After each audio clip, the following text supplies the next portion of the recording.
Magandang araw po sa inyong lahat mga idol yan nyo. Share ko lang po yung video na ito about po sa problema ng ating idol sa kanya pong preno. No, pag nagbre-break daw po siya ay hindi na po umiikot no yung kanyang gulong sa kanyang front no. Ayan, so iniwan niya lang kasi yung yung motor niya at dito nagkaroon ng problema no. Dito po sa part na ito no, hindi na bumabalik pag inapakan, pag press niya po yung kanyang preno. Ayan. So, ginawa natin itong video na ito para po sa may-ari, no? Sa may-ari kasi sabi ko kanina, iniwan niya lang ito para makita niya kung ano yung problema. Kung bakit hindi na umiikot yung kanyang preno sa harap, yung kanyang gulong sa harap pag nagprepreno siya. Kung mapapansin niyo yan, no? 'Di ba? Hindi bumabalik dahil nagkaroon na po ng problema diyan sa part na yan. So, ano nga ba yung gagawin natin diyan? Anong remedyo yung gagawin natin? Well, ito ay napaka-simple lang naman mga idol pero napakalaking tulong para maiwasan po natin yung disgrasya. Ayan o. Pinupukpok ko siya dyan para makita nyo, no? Ayan o. Hindi talaga siya bumabalik at napakatigas na po niya. Alright, so yung solution na gawin natin dito, tanggalin muna natin yan. Basic na basic lang to mga idol. Ayan. So wala na tong intro, dire-diretso na to. Para may pakita ko sa inyo kung ano yung remedyo yung ginagawa ko dito. Ayan. So, ginalaw ko muna siya. No? Pinukpok muna natin para gumalaw kahit papano po yung kanyang arm. No? Ayan. Comment down below ko mga idol sa tawag sa parts na yan na padiretso dito sa ating brake shoe. Ayan. Tanggalin muna natin itong brake shoe na to mga idol. Ayan. Napakatigas talaga no? So, nakikita nyo naman na ito papunta dito. Nagkaroon yan ng problema sa loob-loob niyan. Yan. Yun, so tanggalin muna natin yan. Then tanggalin natin yung brake shoe. Ayan. Mga idol, tanggal na po. Dito po nagkaroon ng problema. Ayan dyan, oh. Well, ginagamit na lang naman natin yan ng brake fluid or kaya oil. So, may oil ako dito. Oil yung gamitin natin. Kasi, oil yung mabilisan dyan na halos lahat sa atin may oil, di ba? So, oil yung gagamitin natin dito. Yan. So, sa pagpukpok nito mga idol, dahan-dahan sa pagpukpok kasi baka mabusalsal yung mga bunganga ng thread dito. Madami yung thread. Kung pupukpukin mo yan dyan sa loob mga idol, ayan, maglagay muna tayo ng oil, no? Pasipsipin muna natin yung oil. Ayan. So, pukpok. Ganun lang siya kasimple mga idol. Baliktarang pukpok, ikot. Yan, para pumasok lang po yung oil sa kaloob-looban. Yan, medyo dumudulas-dulas na siya kahit papano. At medyo kahit papano, naiikot na po natin. Yun o. Yan. So, ganun lamang po yung proseso na gagawin natin. Magkabila ang pukpok, tapos lagay ng oil, tapos paikot-ikot naman. Ganun lang siya ka-basic mga idol. Napakadali lang nito. Yan o. Yun. Pumasok na po yung oil sa loob. Lagyan pa natin. Para mas dumalunot. Kaya sinulit ko sa pagpupukpok dito sa part na ito sa labas. Yung pinukpok kanina ay konting ingat. Baka mabusalsal po yung thread gaya ng sinabi ko. At mahirapan kayo magpasok ng kanyang arm. Yun. So, ikut-ikutin kasi may oil na naman. Yan. Ganun lang siya kasimple mga idol.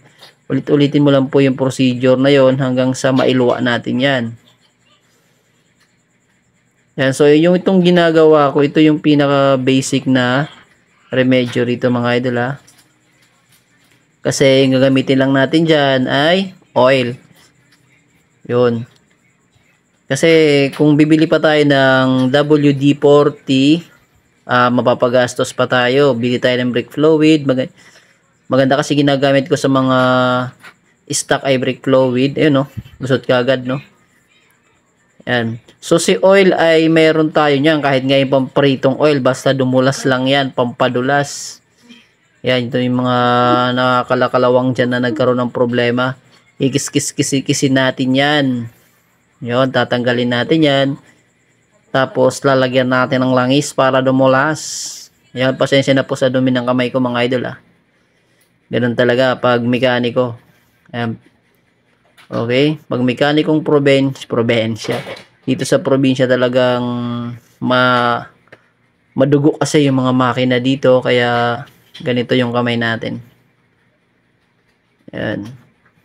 So, discarding mga idol, no, papadulasin natin yung loob na yan. Pero pwede rin natin yang kuskusin, lihain. Pero dito, ay trinay natin sa oil at okay na naman, no? Yun, no, suwabe na. Alright, so baliktad natin sa kabila. Yun, no, smooth na siya at umiikot na. Alright, oil pa lang inilagay natin dyan, ha, tapos konting kuskus pa lang. Okay, so mukhang okay na to mga idol. Ayan, so dadagdagan ko na lang yan ng oil. At ibabalik po natin, isasapak natin para mapakita ko sa inyo na goods na po yung ginawa natin dito. Inulit ko, oil lang po yung ginamit natin dyan. Alright. So, sa may-ari ng motor na ito po yung naging problema ng motor mo.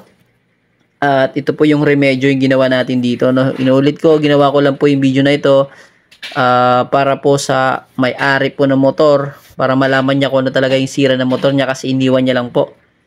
Para pag napanood niyo yung video, no, malaman niya kung ano yung ginawang pag-aayos sa kanyang motor. Yun, kasi nga yung problema niya, pag nagbe-brake daw siya sa harapan ay hindi na umiikot, no? At hinihila niya pa yung brake arm. Yan, para umikot yung kanyang gulong. Yun, so matakaw sa gas pag naka-brake mga idol. Ayan, so sample muna. Sinalpak muna natin. Ayan, o. Yun, bumukas, sumara. Diba? Ganun dapat, no? Pag bumubukas, sumasara. Ayan, o. Bang. Alright. So, napakalakas ng balik, no? Yun, o. Yun. So, ganun siya ka-basic mga idol. Ganun sa kasimple at okay na to. Ibabalik muna natin. Okay? So, ay mga idol, nakikita nyo, nakasalpak na po. Nilagay na ng mga dapat ilagay. Ayan. So, yun, no? May preno. Preno. Yun. Okay. Tapos, umiikot na naman. Preno. Alright. Isa pa. Yun, no? Yun, no? Kita nyo ba yun? Okay. Break.